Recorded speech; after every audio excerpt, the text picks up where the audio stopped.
The headlight is the job that's being done at the moment, but we're at a point where we can't do anything to that at the minute. I've ordered something and I'm just waiting for it to turn up to see if it'll work. I've got the feeling I know I've lost some of you on the rear lights. I think I might lose some more of you on the headlights. So whilst I'm waiting for the headlight, I'm going to have a look at the clocks on there as well. And I think I might lose some more of you here as well. But bear with it. Let's see what we're going to turn up with.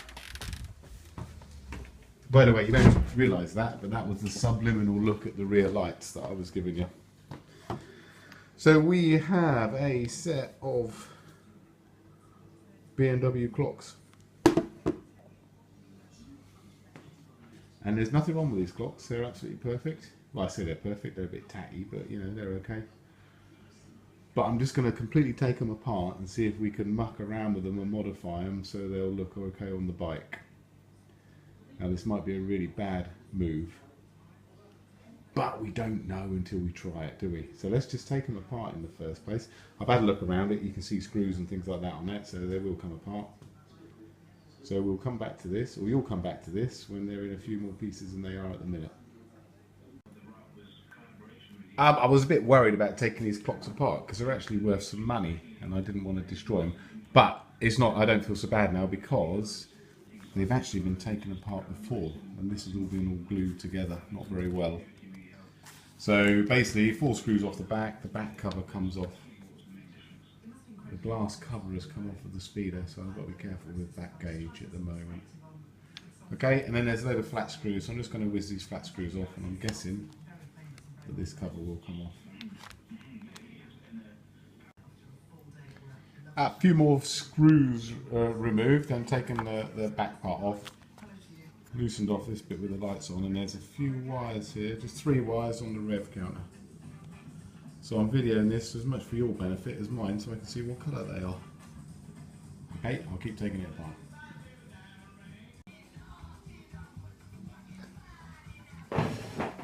So we've removed the 2 clocks then, so we have the rev counter and the speedo now, so we can see what we're left with.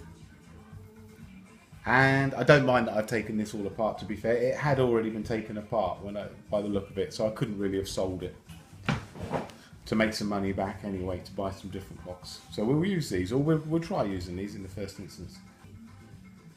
I want the clocks offset, so these are my clocks. And I want the rev counter to appear more important than the speedo. So I want them at a different angle. Not a lot of a different angle, but I just don't want them next to each other, as in perfectly next to each other. So maybe something like that when you're looking at it. And the rev counter, I want to turn the rev counter up so the red line is straight up at 12 o'clock position. Okay, but to do that then, so let's forget the speedo for now. To do that then, it means that we're going to have to take the face off of the rev counter and change the angle of the letters, the numbers. Because I want the red line to be straight up at 12 o'clock, but I want the numbers to be pointing in the right direction. Numbers that way, red line that way. Which means I'm going to have to change this face. Okay, so we're going to have to make our own face up if possible. Don't know quite how we're going to do it yet, but you know, this is all about trying stuff, isn't it? So we're going to have to remove the needle. So to take the needle out, we have to be sure we know exactly where it's going to go back on. And underneath, if you look, if I move the needle, you can see the mechanism. You can see the mechanism underneath moving as well. And I'm going to make sure that the needle is dead in line with a part of the mechanism, which I'm just going to put a little bit of red, a bit of paint dot on it or something. So when I put the needle back on, I know it goes back in exactly the same place. Okay? Okay, so I'll carry on with this and we'll see where we end up.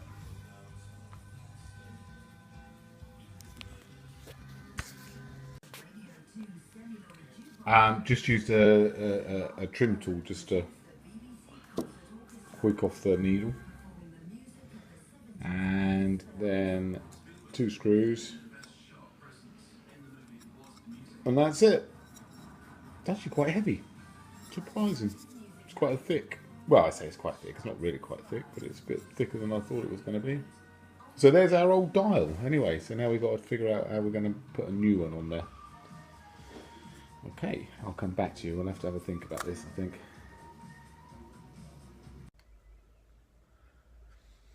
Good evening. Hello again. Fairing's gone tits up once more, so we can't do the fairing. I've ordered in some metal for the fairing, and you'll understand why I need some metal when you watch the fairing video, which you've probably watched already, because this should come after the fairing, because the final touches of this, I'll need fairing on the bike. Okay, so this isn't about the fairing, this is about the clocks. And in the box, you watched the video a little while ago and I said, oh, there's an exciting box up there. This is what was in it. And it's a digital speedo for the bike. And it has all of the warning lights and everything else in it, which is great. So it gets rid of all of that stuff all in one go. I can also get rid of the speedo cable off of the bike, which is fantastic. And I just need to put a little pulse generator on one of the wheels, which we can figure out. So with the clocks, what are we doing with the clocks? Well, this bit here then, so this is why I need the fairing done really. My idea is this is going to sit right back, right at the very back of the screen. So if you peer down the back, you can see it. And then right in the center, we're going to have our rev counter. Okay, so our rev counter is going to sit in front by probably about that much, I think. So I've got to make a housing up to hold the rev counter there. Okay, which is about that far. So I was going to use the old clock housing to start with. I'm going to try chopping this up and see if I can make something out of this, just to, because the speedo we don't need to worry about now, so we only need to worry about this. The dial on this, I think I've probably talked about the dial on this before. Just so you're aware, because I don't know what I said before, we tried lots of different things here. Printing it out on lots of different paper. The best effect was gloss photo paper, but the ink scratched off too easily. The strongest effect is laminated, so printed and laminated. So that's what we're using. This is dusty at the minute, so it looks a bit, well, you can see the dusty marks on it. But this is my rev counter, so you can see what we've done then. I've turned it around, turned the dial around, and I've got the numbers facing the right way up, so I changed the numbers so they're facing the right way up. Red line straight at the top, which is exactly what I wanted. And it looks pretty smart, I really like it. Okay, so we've got to make a housing for this. So it will go with the speedo. Okay, so bear with me, I'm going to chop the other one up a little bit and we'll see where we end up. Okay, so just chopped it straight in half basically.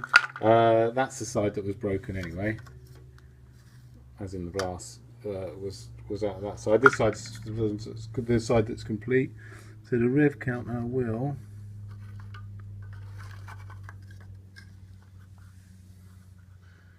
sit in here like so, and we've got all of the bits that go onto the bottom of this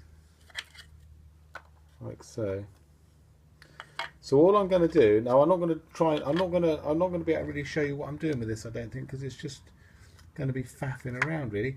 But I'm going to cut this off around here, and then I'm going to use this curve to try and make this round. So I'm going to utilise both of these things to make one dial that's completely round. No mounting bracket on it yet. We'll worry about the bracket afterwards. But all I want is basically a disc around this thing. Now it won't be perfect, but let's just see what we can do with it. Okay, so bear with me and I'll come back to you shortly. Right, so this is all of the bits that aren't round are cut off of my rev counter holder then, and then this is the speedo one. So all I've got to do is cut that down to the right size to fit in there. Okay, so I'm going to do that and I'm just going to glue it in position. Alright, bear with me, I'll come back to you in a moment. Okay, so we've cut it down to shape, and now I'm just going to sort of plastic weld it together. Now if you're welding little bits of plastic together with a soldering iron, top tip, a little bit of gauze, and put the gauze down the join like so, and then melt the plastic through each side of the gauze, and it'll be tough as you like. Okay, so I'll give that a go and come back to you in a sec. Okay, so a little bit of gauze down there, and then you just melt the plastic through. So the plastic comes through and melts the gauze, so the plastic sits together, and then the gauze kind of holds it all together, so it's a lot stronger than just melting plastic. Same on this side. So the two bits where it's joined, and then all I've done is I've just gone round the outside. Now you see when you look at it this close, it looks right messy, but I've just gone round it, and just with the soldering iron, I've just gone all around the join and sealed it completely. Now that looks messy when it's close up on the camera like that and you're zoomed in on it, but to be fair, when that's on the bike you won't see it at all. Goes up that way. And I might clean it up a little bit anyway, just trying to get rid of some of the... No, I'll just stick a file over it, get rid of some of the rough edges a little bit. Okay. So don't worry about how messy that looks. Don't worry about how messy that looks. I think when it's on the bike you won't even see it in the position that I think it's going to sit in anyway. Now then, let's zoom back in on this. The rev counter's not going to fit now because I've got too many of these little dimples. So I'm just going to have to take some out of the rev counter just so we can sit it back in here again. Okay, so let's have a go at that. Just with a die grinder.